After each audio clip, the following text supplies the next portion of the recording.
y'all. This is a Variety Kid. So, the Galaxy S20 series will be announced on February 11 at 11 a.m. in San Francisco, or 1 p.m. Central Standard Time, where I live and most of my viewers live. Um, I, I was gonna say, I don't know. I mean, y'all might know, but the Galaxy S20 is gonna be called the S20 and not the S11 because first of all it's 2020. Second of all, they want to make like similar to what Huawei did in 2018. They want to show that it's a big jump forward and not just a small jump forward. Yeah.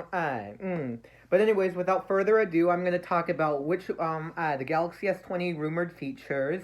So there's going to be oh yeah, and before I start, there is a Galaxy S20, which will be the budget one, Galaxy S20 Plus, which will be the standard one, and Galaxy S20 Ultra, which will be the premium one. So without any further ado, let's get started. So first of all, there's going to be bigger screens, and actually by a pretty big amount. So this is going to be a pretty big design rechange. I don't know. I mean, it seems like the beginning of the decade has a pretty big design change. Like, I mean, to be honest, I was actually only 7 years old throughout most of 2010. However, from my understanding, 2010 was a pretty big year for technology, as the iPhone 4 was announced that year, which was a huge jump over the 3GS, and the Galaxy S1 was announced. But anyways, yeah. But however, but anyways, let's get back to the point. So the budget one is going to be is rumored to be a 6.2-inch screen. The standard one is rumored to be a 6.7-inch screen, and the Ultra is rumored to be a 6.9-inch screen. And I think they chose S20 instead of S20e because they want to show that it's bigger than the Galaxy S10, which is 6.1 inches, and they chose Plus instead of standard for the plus one because they wanted to show it was bigger than the S10 Plus. And they chose Ultra because I guess I don't know. I mean, this makes sense, but Ultra is more significant than Plus. Next is a 120 hertz screen. This is rumored for all three. It's rumored that at first it won't be available in 1440p resolution, so you'll only be able to get it in 720p or 1080p. I saw something that said there might be a software update. I mean, I was going to say that was the case with the 7 Pro and video recording on the wide-angle camera. OnePlus heard the request of its customers, and they added video recording on the ultra wide. So most likely, probably a few months after the release, there will be an option for 120 hertz at 1440p. Next is smaller bezels. I don't know. They didn't say which one it's rumored for. I'm pretty sure it's going to be rumored for at least the top two because, like, I don't know. That's usually the case. Maybe it might. I don't know. But however, I do have a feeling it'll happen to the budget one. It might not be as big though, because like for example, with the S10 series, all three phones got a bezel, or all four phones, because there was a 5G version. All four phones got a bezel cut. But however, but however, the S10e's bezel cut wasn't as big as the S10, S10 Plus, or S10's 5G's bezel cut. Next is faster processor. So in the U.S. and probably a few other markets like China and maybe Canada and parts of Latin America and maybe Hong Kong and or Taiwan or Japan, I don't really know. They do different countries for different years. But I mean, basically, it's basically a guarantee that the U.S. will get the 865, whereas the rest of the world will get the Exynos 990. I don't know. It's probably more like Exynos 9900. I don't know. I read why they called it that instead of however, as expected, it's not going to be a downgrade from the Exynos 9820. And this is obviously rumored on all three. Next is 16 gigabytes of RAM. So this one is rumored for the S10 5 or the S20 Ultra only. It'll come with a 512 gigabyte version, while the S20 and S20 Plus are rumored to be limited to just 128 gigabytes. I don't know. I mean, that kind of makes sense because, like, I know there were some because with the S10, with the S10, there were some countries where the 512 version wasn't available.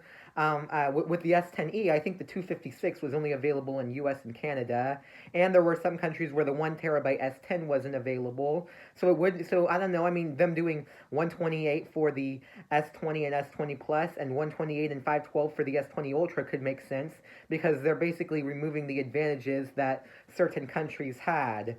But I don't know. But however, I do kind of have a feeling that at least the S20 Plus could get 256 gigabytes, even though that's not the rumor. But I mean, I don't know. I mean, it's about something else. But even if it does happen, it's only rumored for the 512 gigabyte S20 Ultra.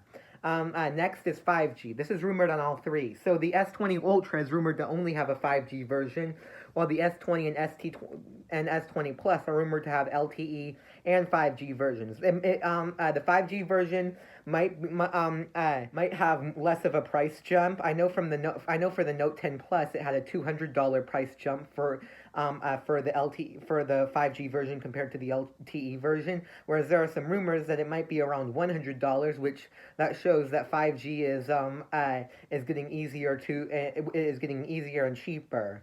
Next is bigger batteries. So similar to screen size, it's going to be pretty huge. The S20 will get a 4,000 milliamp hour battery. The S20 Plus will get a 4,500 milliamp hour battery, and the S20 Ultra will get a 5,000 milliamp hour battery. Which again, this actually could be due to the 120 hertz screen, because like that would take up a lot of battery. Next is 128 or 108 megapixel camera.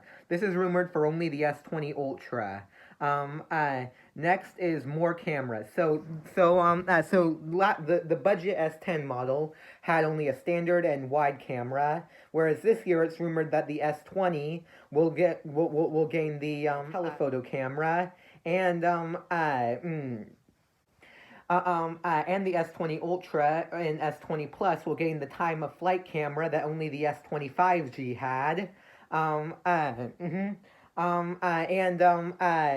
the S20 Ultra will have a periscope camera. So for optical zoom, I don't know if the S20 Plus will have a telephoto and periscope camera. Because like I don't know, like the periscope camera will be at lower quality due to it having more zoom, because like I guess they can't afford to have extreme optical zoom and a high camera quality. But either way, it will be extremely high. The S20 and S20 Plus are rumored to have a 64 megapixel telephoto camera with 3x optical zoom, while the S20 Ultra is rumored to have a 48 megapixel telephoto camera with 10x optical zoom. And then for digital zoom, it'll be 30x and 100x, which is a huge jump. I don't know if there will be hybrid zoom for the 30x zoom. But however, personally, I mean, even though I'll probably never buy a Samsung, I would like it if they did, because 30x is extreme, and if you know, zooming in to like 10 times makes the photo camera quality look very pixelated, so it would be hard to imagine what 30 times would be. For the wide angle camera, it's rumored to be 12 megapixels, but I'm not really sure I'm gonna believe that, because like I don't know why they would downgrade it, because like the S10 family had a 16 megapixel wide angle camera. And finally is better video recording. So on the rear, there's going to be 8K at 30 video, which previously on the S10 models was only available on the Exynos variant, and 4K at 60 on the front. So anyways, I hope you enjoyed this video. Be sure to leave a like if you did, and give me some video requests. I really want to post more often. And if this video does get posted, which I do have a feeling it will, this will mean that I'll have uploaded more in December, or more in January than in December. So this could mean that that I'm getting on track to returning to making more videos in general. Anyways, bye.